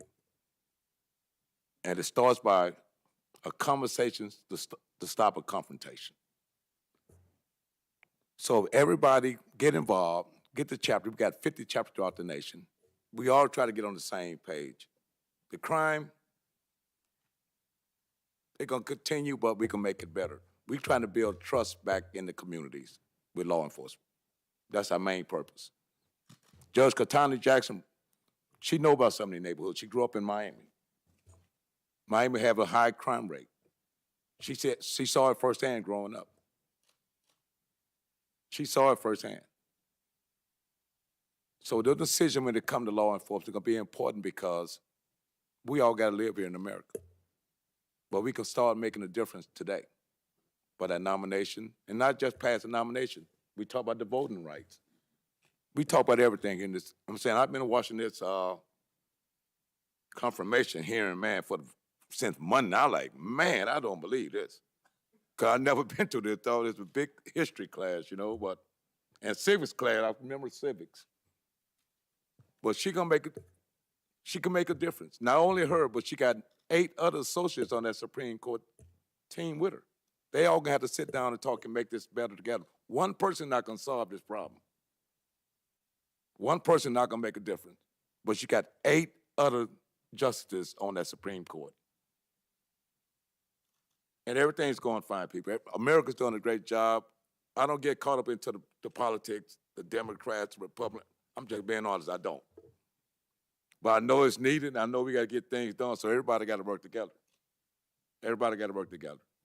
But we do need Noble out there in the communities nationwide. So you need one in your city, contact Noble. Amen. Everybody has to work together, Chairman. Thank you. Thank you, Senator Buchter and Captain Thomas. The next up is Senator Hawley. Thank you, Mr. Chairman. Thanks to all the witnesses for being here. Ms. Serrano, if I could just start with you, I want to say a particular thank you to you for the work and the incredible work that you do when it comes to human trafficking, child trafficking in particular. I know that you were 18 years as a federal prosecutor handling child pornography and child exploitation offenses. Those are terrible crimes to have to prosecute. And I want to thank you for doing that, and thank you now for the work that you do with Operation Underground Railroad. I mean, it's just incredible. I wonder if you could speak to us a little bit from your experience as a prosecutor and now as someone who is working to combat this epidemic of human trafficking, child sex trafficking in this country. It's a global epidemic, actually, but it's one, unfortunately, in this country, too. Can you talk to us a little bit about what you have seen in your experience about the connection between human trafficking and child pornography? So human trafficking is a broad term that covers a bunch of different types of crimes, whether it's forced labor, et cetera. But within that, there's the sex trafficking. And oftentimes when you're dealing with sex trafficking of minors, part of the process to break down the victim or potentially advertise the victim to sex buyers, traffickers, or folks create child pornography, which are sexually explicit pictures of children under the age of 18. Likewise, the flip side is if someone as a young child has been sexually abused as a child, perhaps they were victims of CSAM, child sexual exploitation material, they may not have gotten the resources or aftercare, for example, that my organization provides to get them the help that they need. And unfortunately, they become very vulnerable to become trafficked. So it's kind of like a chicken and the egg problem where sometimes one will influence or increase the other. So let me ask you this. In terms of the children who are exploited in these images, is it fair to say that many of these children were sex trafficked, that they are trafficking victims themselves? Of the ones that we can identify, sometimes, yes. The children that are depicted in the child pornography or CSAM images, some of them are trafficked, yes. And what about the demand side of this? Because unfortunately, the reason that there is human trafficking of any kind, including sex trafficking in children, is because there's a demand for it. And in your experience, does child pornography help drive the demand for human trafficking and sex trafficking of children? It can, yes. An argument that I would routinely make before district judges in my district would be, sometimes you have individuals who are looking at images online of child pornography. And then oftentimes that will not satiate their need for this material, and they'll go out and actually commit an offense. It's no different than you walk by, and this is a very simplistic analogy. You can walk by a bakery and smell the sugary, chocolate cake, but sometimes it gets to you so much you go in and buy a slice. Again, that's a very simplistic, I'm not trying to make light of it, but that's a very simple analogy to explain it. Yeah, thank you. Thank you for that. And again, thank you for the incredible work that you do. Mr. Marshall, General Marshall, thank you for being here. You're a prosecutor. You have been, even before this role, which is a prosecutorial one, you were a district attorney. Let me just ask you, when you recommended sentences to judges, which you would do in your role as a prosecutor, did you base your recommendation on what you thought was necessary to keep the public safe? Senator, absolutely, and also the egregious nature of the facts that we were dealing with. So if you made a recommendation to a judge and that judge went 90% or more below your recommendation that you thought was necessary to keep the public safe, would you be worried about this is a good question that might have in terms of endangering members of the community? Gravely concerned, not only as it related to the particular case, but also the message it sent to the community about how we would hold individuals personally accountable for crimes they commit. So in other words, if you have a judge who consistently sentences, let's say in an area, let's say child pornography, below what the government is asking for, what guidelines are asking for, you're saying that the message that sends is that you're not very tough on this, you're not willing to hold these people accountable. Have I got that right? Absolutely. So let me ask you this. You said also, you sentence based on the gravity of the crime. When it comes to things like child exploitation and images that exploit children, would you say that if you have an offender who has thousands of images, that's probably worse than an offender who has one or two, and that you might want to sentence that offender with hundreds and thousands more than the person who has one or two? Is that a fair thing to say? It's fair, and in fact, it's been my practice. As somebody that has tried and convicted those who traffic in child pornography, I've had a chance to be able to see those images, because one of the things that I also do as that advocate is for that child that is in that image that has been harmed as a result of what's taken place.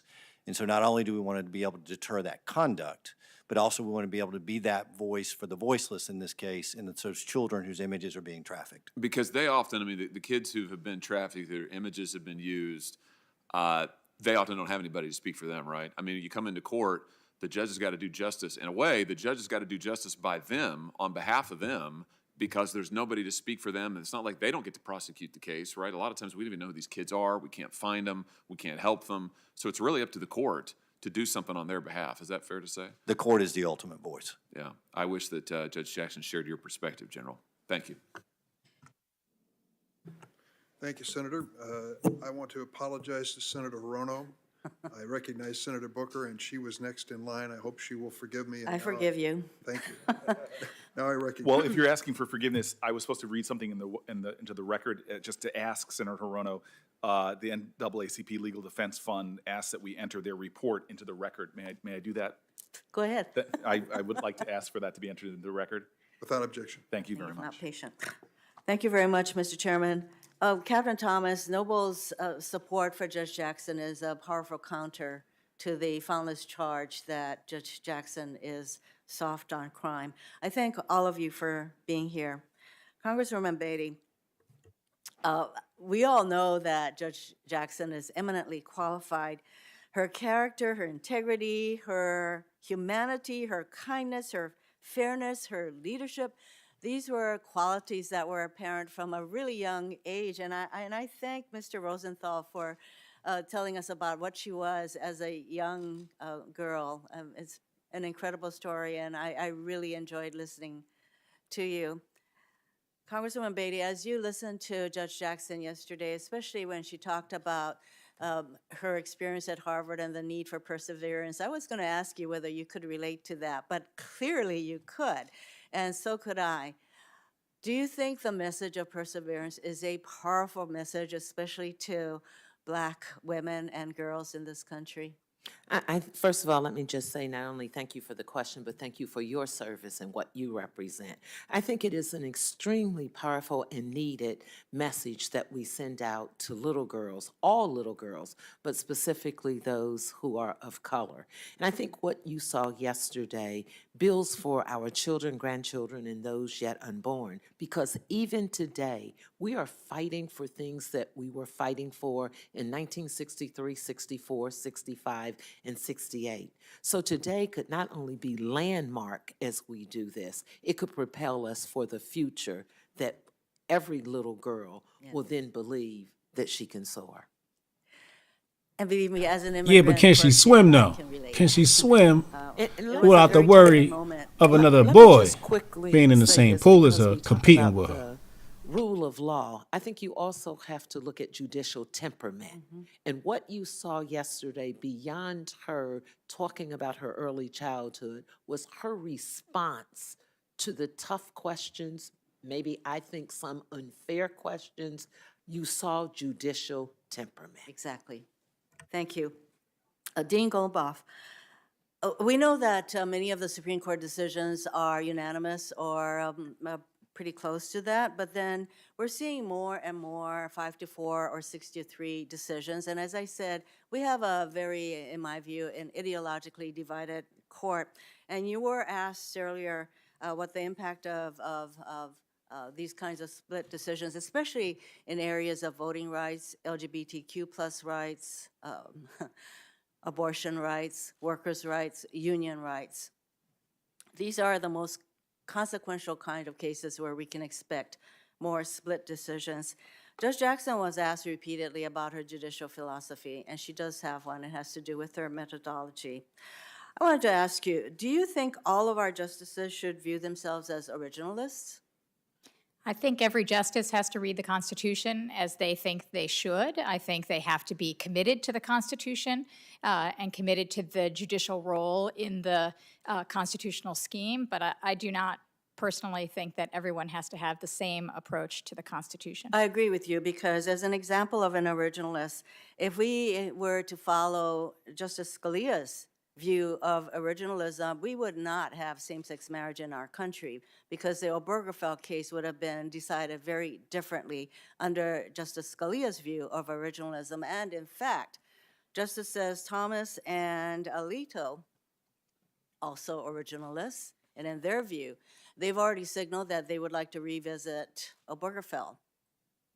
I think the LGBTQ plus community is very, very concerned about that. For Mr. Henderson, thank you very much also for being here. You represent an organization deeply committed to protecting the rights and civil liberties of all Americans. What would you tell Americans who want to know if a future Justice Jackson will stand up for them and protect their rights? Thank you for the the question, Senator. Let me say, I begin first with Judge Jackson's preparation for the role that she hopefully is about to assume. And you've heard both in the days that she testified and again today how exemplary her credentials are, how she has prepared herself in a way that was really destined for this moment. She has the embodiment of fairness and judicial temperament. She brings a level of excellence and preparation unparalleled in the appointment of Supreme Court justices. There is a deep sense of commitment to fairness that she exudes, both in her writings as a judge, but also in her daily interactions, both on and off the court. There is a fundamental sense of inherent fairness that she certainly embodies. And I think all Americans and persons who are not American citizens but are in this country are guaranteed that she will approach the Constitution with fairness and will approach the individual circumstances of the cases before her. I think that's all we could possibly ask a justice to do. Thank you. Thank you, Mr. Chairman. Senator Padilla. Thank you, Mr. Chair. You know, over the last 3 days, we've heard over and over again, as we should, about the incredible qualifications that Judge Ketanji Brown Jackson has to serve on the Supreme Court. And I know I've touted them each and every day of this hearing myself. Hopefully you've seen me do it if you've been watching the hearings, and I'm going to do it again here in a minute. But before I do, I want to explain why I'm doing it, why I keep doing it. It's because I do believe every American should know Ketanji Brown Jackson, the judge, Ketanji Brown Jackson, the person, and the fact that she represents the very best of our country. that she's not just qualified, but extraordinarily qualified to serve on the Supreme Court of the United States. And because of her qualifications and with her experiences, professional and life experiences that she brings, she will make the Supreme Court better. And she will make our country better. So it is my sincere desire that for anybody watching these proceedings from the audience here in this room or from home or online, if you take nothing else away from these last 4 days, it's Judge Jackson's qualifications. A public school education, followed by degrees from Harvard College and Harvard Law School. Clerkships at the Federal District Court, at the Federal Court of Appeals, and the United States Supreme Court. 2 years as a federal public defender. 2 years as a staff member of the United States Sentencing Commission, and 4 years as its vice chair.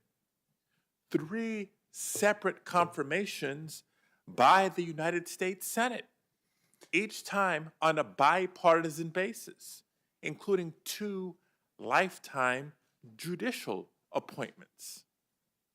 Nearly a decade of judicial experience, which is more than the combined total of 4 of the currently sitting justices at the time that they were nominated. And of course, the life experience as a Black woman, as a working mom, and so much more. But it's not just her resume and background that makes Judge Jackson so qualified to serve on the Supreme Court.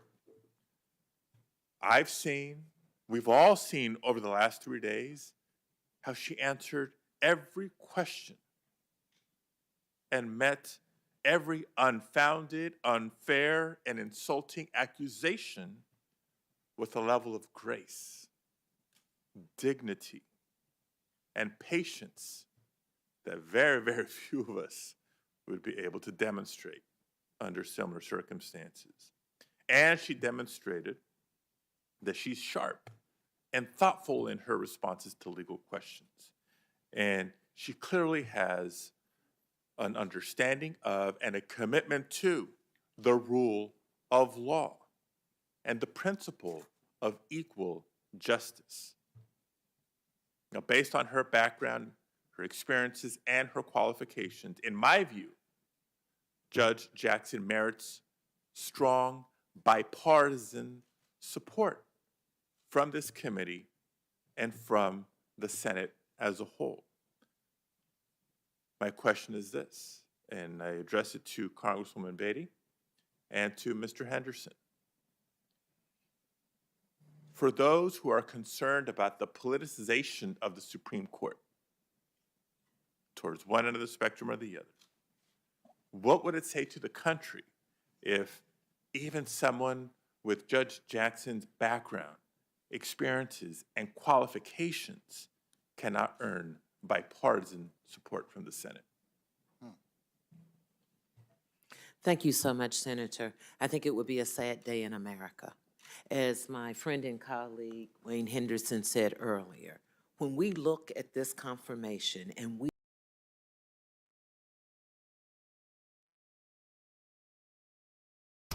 So yeah, I'm bored with them trying to sell us on this,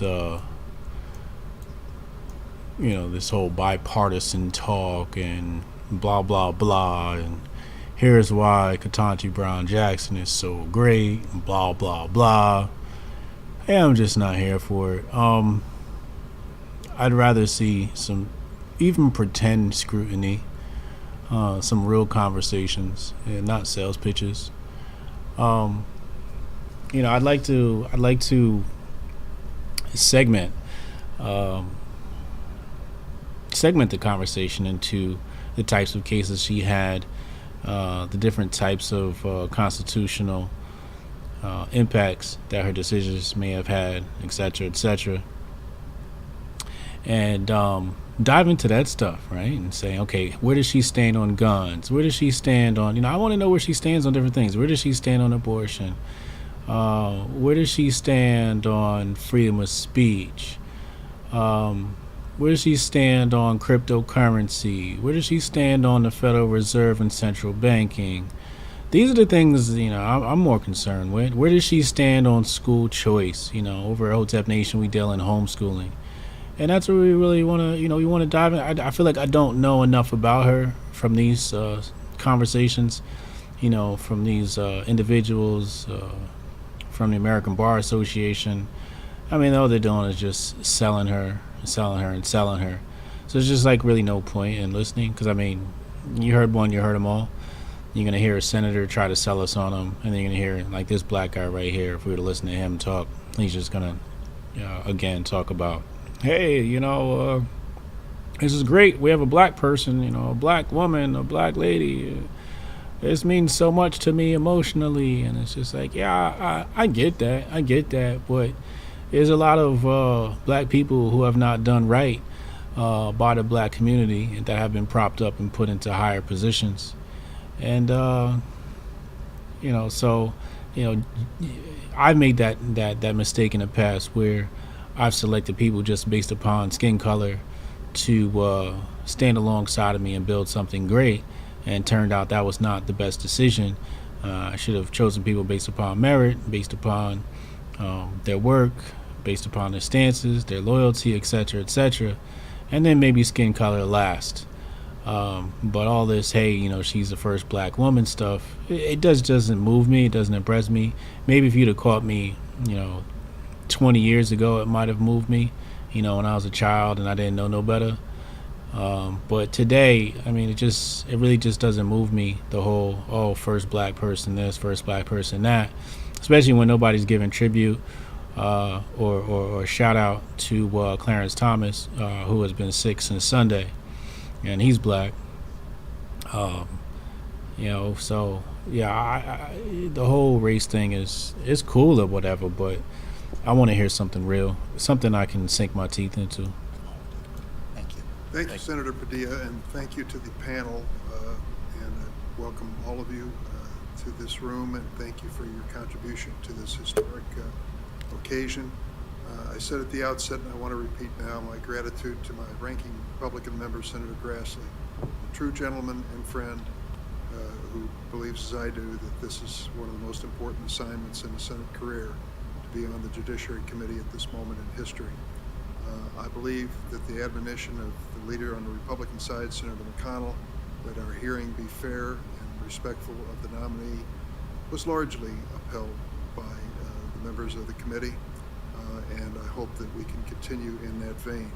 But before we close today, I want to mention those who have helped enable this hearing to run so smoothly. Gratitude starts with the officers of the United States Capitol Police. These officers keep members and staff safe every single day. But this week, we've asked them to take on a greater task. Keep us safe, keep our buildings secure, and ensure that the guests in attendance play by the rules. I can't thank them enough for all the hours they put in toward that mission. I also want to thank the staff from the architect of the Capitol, Senate Sergeant at Arms, Senate Recording, press galleries, and others who worked so hard to set up this room and give access to the public and press, and to keep this hearing running. Finally, a special thanks to the committee staff, designated and otherwise, who have worked tirelessly on behalf of members and staff on both sides of the aisle. I'll have more thanks to offer in the weeks ahead, but again, my deepest gratitude to all who've made this hearing a success. Please note, the record will remain open until 5 p.m. next Thursday for the submission of letters, statements for the record, and similar materials. And with that, the Senate Judiciary Committee stands adjourned.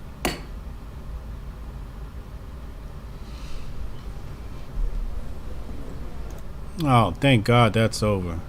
Oh, man. Just grueling. Let me close this window out. All right, let's just get rid of that. That's just ridiculous. Yeah, so like I said before, let's talk about some real things. For example, I'd like to know what's her stance on vaccinations. That's a big one. What was her stance on the pandemic response. How does she feel the pandemic response was by the government? Did she agree that federal oversight could supersede state powers? Where does she stand with the fact that New York locked down? New York has consistently locked down. I think a good question would have been asking her, that we could have asked her was, when we're dealing with one of the most recent Supreme Court cases, when we were talking about OSHA, I would ask her, which way would you have voted in the previous OSHA case? And that would have told me a lot about her in that role as a Supreme Court judge. I think the Republicans spent too much time worrying about some documents getting, revealed, whatever. I think it's very important to know how she stands on the child porn stuff. I just think that their approach to it could have been direct, succinct, and sharp. And it was everything but that outside of Senator Hawley. Senator Hawley did a pretty good job. Cruz was more entertaining than sharp. More pedantic than sharp, but Hawley did a fairly good job. But yeah, I would have run down some Supreme Court cases and say, hey, in this case, how would you have voted, yay or nay? In this case, how would you have voted, yay or nay, right? And first of all, she couldn't say, oh, I'm not familiar with that case, because it is incumbent upon her to be familiar with these huge popular cases, such as Maryland versus McCullough. I would ask her, which way would you vote on Maryland versus McCullough? I'm drawing a blank on some gun legislation, Supreme Court cases. I have to dig back into my files and refresh my memory. But where do you stand on this case? Where do you stand on that case? That's what I would have wanted to know. I think that the Republicans spent too much time talking about her past as a Supreme Court judge, instead of trying to shine light on what it would look like if she did sit in this seat. What does our country look like? Let's assume she's sitting in this seat. What does our country look like if she's sitting in this seat? That's what I would have liked to see the Republicans attack. How would you have voted on the OSHA? Right? And that would have told us a lot. That's a very new case. How do you stand? Do you believe that the United States government or state governments should have allowed or should have been able to mandate medical experimentations for their employees? And do you agree with New York City firing all these employees because they didn't want, let us show us the people who you really are, right? So maybe this happened and I missed it, but I haven't seen it yesterday. I haven't seen it today in these hearings, these type of questions being asked and answered.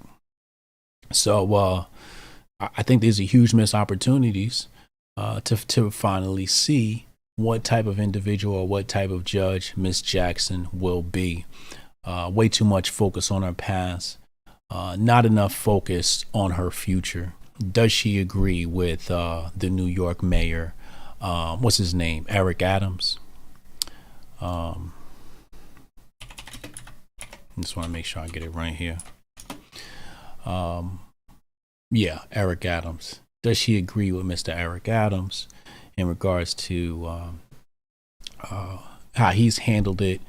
I would even ask her, how do you feel about Kyrie? I would say, how do you feel about a guy like Kyrie not being able to play? Just to see how she stands, because how states and the federal government dealt with the pandemic tells you everything you need to know about how they feel about individual sovereignty and where individual sovereignty can be breached. Tells us everything we need to know. Does an individual have a right to sovereignty, or is that sovereignty going to take a back seat to this social contract? Rousseau wrote a book called The Social Contract, right? Let me just make sure I got that right as well.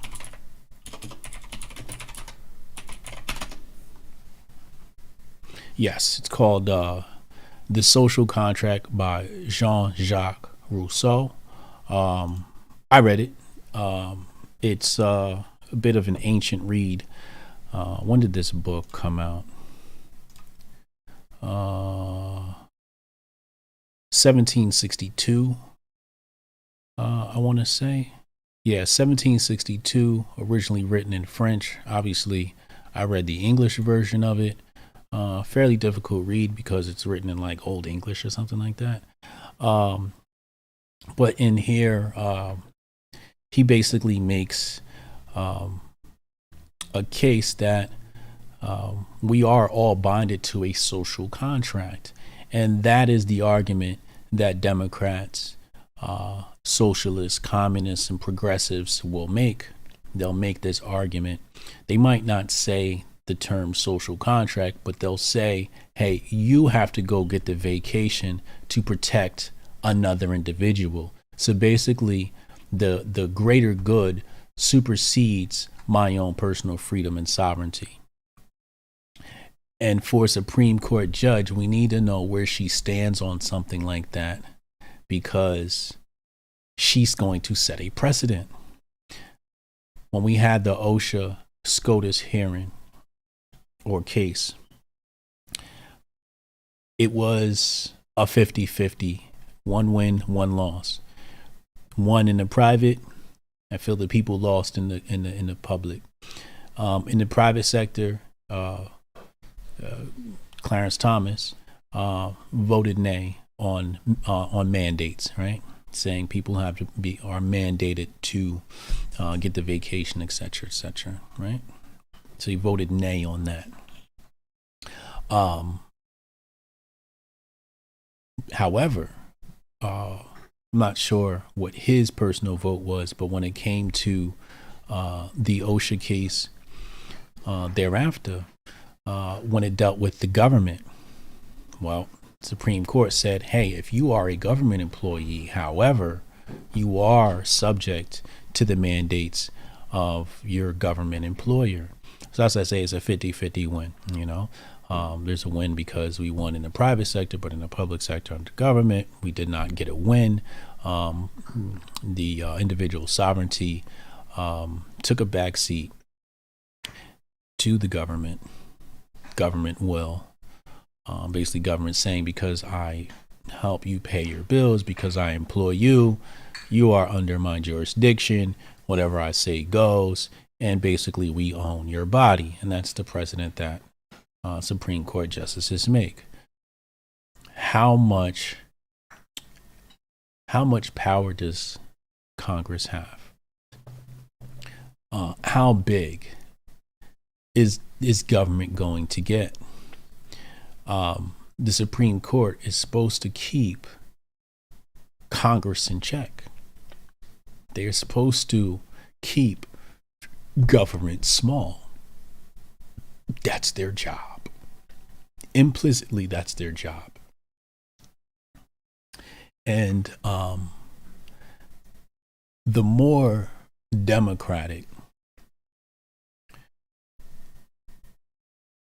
for example, Ms. Jackson, the more democratic an individual is for that seat, the larger the size of government will become. And that is antithetical to the Constitution of the United States. It just is. It just is.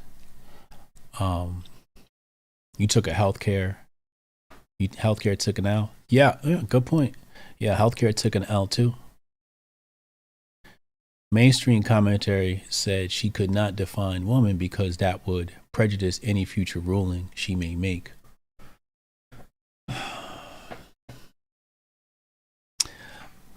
I don't think that's not correct. I would say the reason why she couldn't do it, I'll just defer to what Mo Fack said yesterday. It's one thing to deal with a fire outside of your house, but you don't want to deal with a fire inside of the house. And basically, What he's trying to say is, inside of her own team, she could have started a fire, and she could have lost support from the very people that are supporting her nomination because they believe in this foolishness about the vague notion of what it is to be a woman.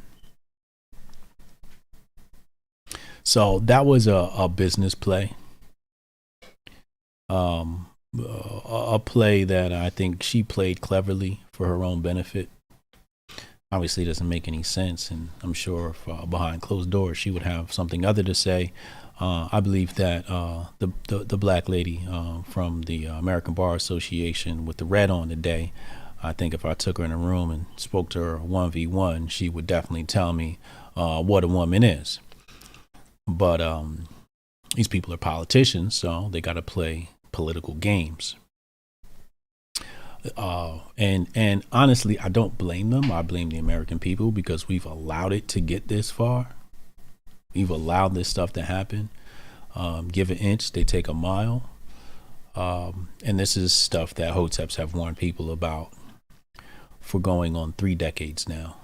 Going back to Dr. Frances Cress Welsing. She said this day would come where they would blur the lines between the genders. This is something she was studying. She was studying going back to Neely Fuller, who was her maestro, or teacher or mentor. Boondocks called it, if you ever watched the Boondock show.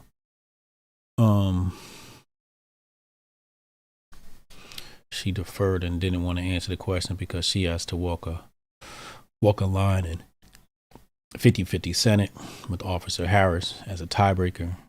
She wagers that Reds will care less overall compared to Blues. That's true. SCOTUS is the part of government that tells government what it's allowed to get away with. Yes, exactly. Justice Roberts allowed the takeover of our health care for Obama. Oh boy. We get the politics that we deserve. Yes, exactly. It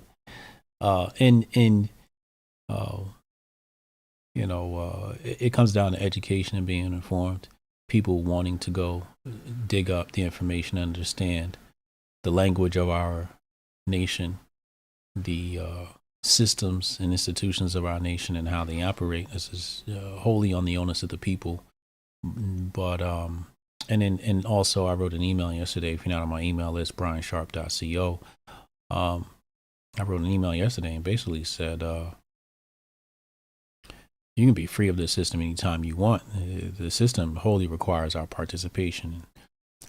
People just participate in this system a little too much, just a little too much, and pullback of participation. Mostly having control over your reactions to mainstream media news or having the correct reactions when you do have a reaction could change the future.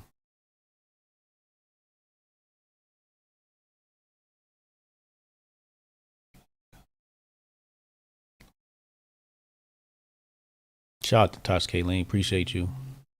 A better question would have been, what is a woman according to law or defined by law? Is that even defined in law? I don't even think the term woman is in law. In fact, if you were to ask her that, they've removed that legally. They've removed the term woman completely. Last year they did that. Congress isn't technically supposed to be using that word. They're supposed to be called birthing people. But that's what I saw happen last year. Whether they got passed as a real bill, a notion, I'm not sure. But last time I checked, that was, yeah. He said, check your numbers. Is YouTube glitching? YouTube's always glitching. That is what it is. Jaden said, thanks for these streams, Hotep. Appreciate you. Keep your mind at ease. Dope. That's my job, man. It's my job.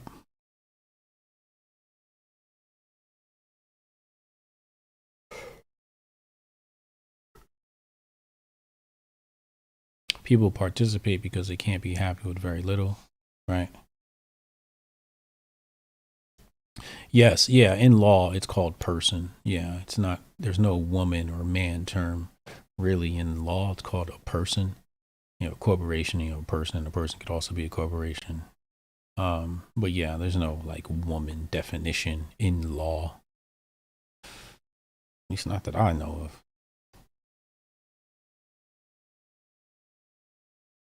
Shouldn't feminists hate this kind of rhetoric? Yeah, they should. Absolutely they should. And I think at some point they will. The real feminists. You know, like who's the lady that wrote Harry Potter? They call her a TERF.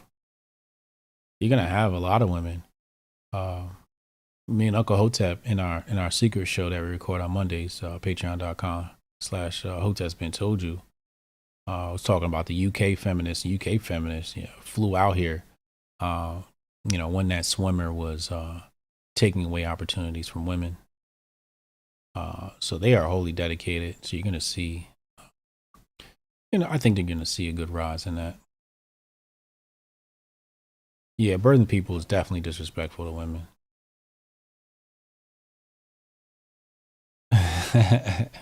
J.K. Rowling, yeah, thank you. J.K. Rowling. How can you enforce civil rights law such as Title IX without defining woman? Oh, that's a good question. That's a good question. Rolling.